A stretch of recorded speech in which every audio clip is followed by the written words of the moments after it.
Benedetta Carlini era una monja de la Italia del siglo XVII que supuestamente tenía sueños donde Cristo la visitaba.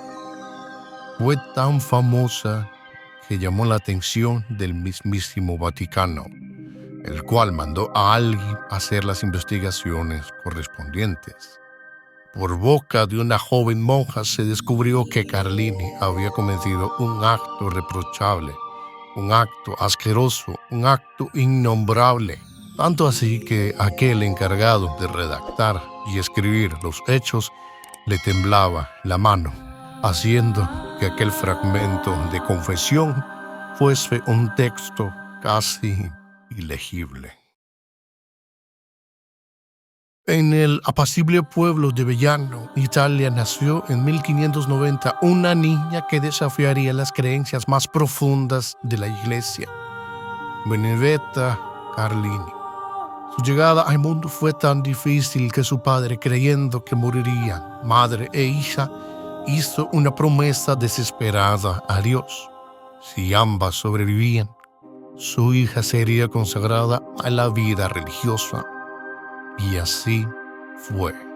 A los 9 años de edad, Benedetta fue enviada al convento de la Madre María de Dios en Pesia, bajo la tutela de las monjas teatinas.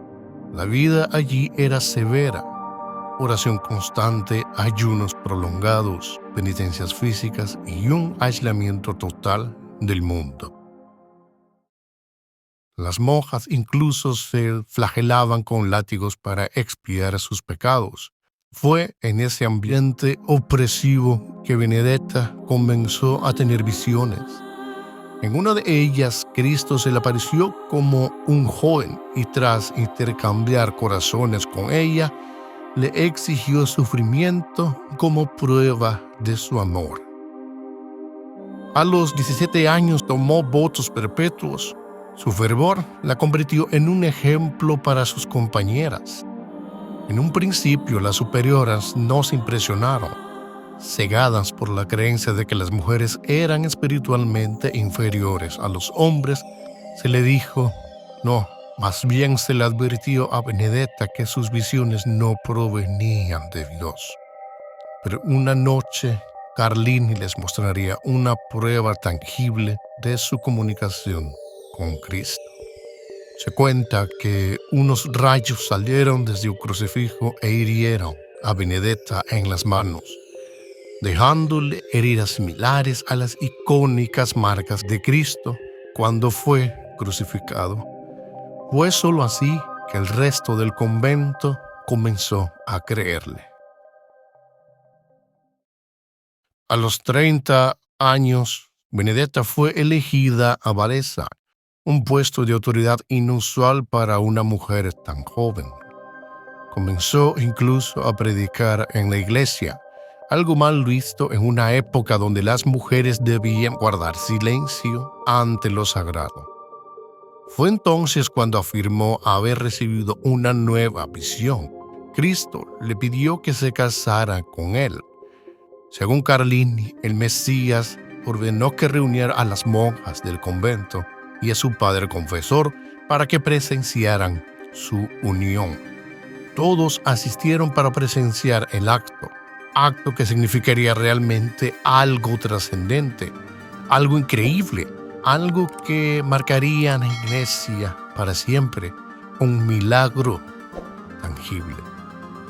Todos expectantes, todos impacientes de ver tal cosa, pero nada sucedió. El convento volvió a desconfiar de Benedetta. Tenían sospechas de que solamente buscaba atención en lugar de salvación. Stefano Secchi, líder religioso de Pesia, acudió a investigar a la monja, ya que era muy frecuente que muchos se hicieran pasar por videntes. Comúnmente, estos charlatanes solían pintarse heridas para hacerlos pasar por estigmas. Sin embargo, cada vez que el preboste Secchi revisaba muy minuciosamente las manos y los pies de Benedetta, lo cual hizo muchas veces durante la investigación, estos estaban cubiertos de sangre seca o sangraban recientemente. Los estigmas no eran el único medio para verificar la santidad. También se debía estudiar su comportamiento, ya que muchos falsos videntes buscaban reconocimiento propio de su nombre. Querían ser glorificados, querían ser reconocidos. Aunque Benedetta había alcanzado un buen reconocimiento, nunca buscaba la fama. Más bien, siempre se comportaba como una sirvienta y no como una sustituta de Cristo. Según Benedetta, en sus visiones, Cristo le señaló sus muchas imperfecciones y ella pasaba sus horas de vigilia intentando vivir a la altura de sus inalcanzables estándares. Ayunaba vigorosamente para purificar su cuerpo y reducir la menstruación. A pesar de todo esto, se cree que Benedetta pudo haber intentado frustrar la investigación, hablando en nombre de Cristo. Advirtió al preboste que si continuaba con la investigación, Dios desataría la peste sobre Pesia. Secchi tomó en serio esta advertencia. La investigación fue cerrada. Las visiones de Carlini fueron validadas oficialmente y se le fue devuelto su cargo como abadesa del convento. Cierto tiempo pasó y se inició una segunda investigación. No se sabe cómo o por qué se inició, pero parece que algo tuvo que ver con el trato que Carlini daba a sus compañeras en el convento. Como abadesa era muy estricta, sometiendo a todo el convento a las mismas rigurosas normas a las que Cristo la había sometido en sus visiones. Afirmó haber visto el cielo, un lugar hermoso al que estaba destinada a ir. Las demás monjas también irían allí, dijo, siempre y cuando se comportasen como debían. Esta vez la investigación estuvo a cargo de un representante directo del Vaticano, Alfonso Grigioli, siendo más estricto que el preboste al momento de vigilar a Benedetta. Debido a semejantes sucesos, la Iglesia Católica se vio obligada a replantear su definición de santo. En el pasado se reconocía a una persona santa mediante visiones y milagros que tenía o hacía. Ahora, un santo era considerado alguien que había llevado un estilo de vida ejemplar. El encargado de la investigación notó varias contradicciones teológicas en sus visiones, contradicciones que en la anterior investigación habían sido pasadas por alto. Según la doctrina de la Iglesia, Cristo era una entidad todopoderosa y por tanto no tenía sentido que le hubiera exigido a Carlini que organizara una ceremonia nupcial y que convenciera a su convento para que asistiera. Además, la Iglesia tampoco reconocía los nombres de los ángeles guardianes que Carlini decía haber visto en sus sueños. Esta segunda investigación estuvo motivada también por los prejuicios de Grigioli contra la ciudad de Vellano, la ciudad natal de Benedetta. Este argumentaba que era un lugar donde apenas el catolicismo había logrado establecerse y donde abundaban la magia y la superstición. Quizás pensando que los días de su abadesa estaban contados, las demás monjas presentaron supuestas verdades que no se contaron en la primera investigación. Una de ellas dijo que había visto a Benedetta untar una estatua de Cristo con su propia sangre, solo para contarles a otras que empezó a sangrar por sí sola.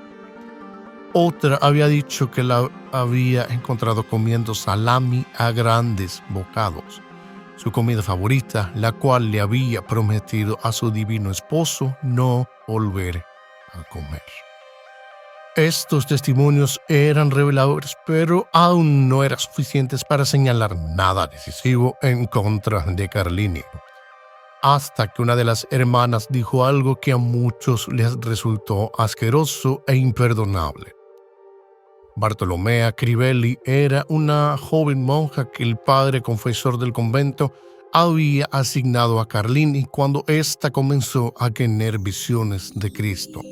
ya que Benedetta afirmaba que estas visiones venían acompañadas de terribles dolores y que Bartolomea debía dormir en la misma habitación en caso de emergencia, además de ofrecerle consuelo y asistencia espiritual.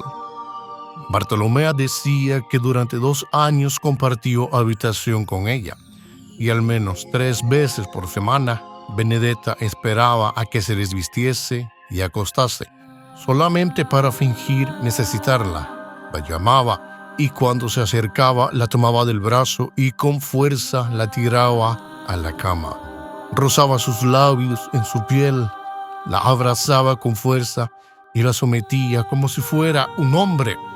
Continuaba diciendo que durante el acto sexual, Carlini asumía la identidad de su ángel guardián, llamado Splenditella, y que hablaba con voz de hombre, además de autoagredirse.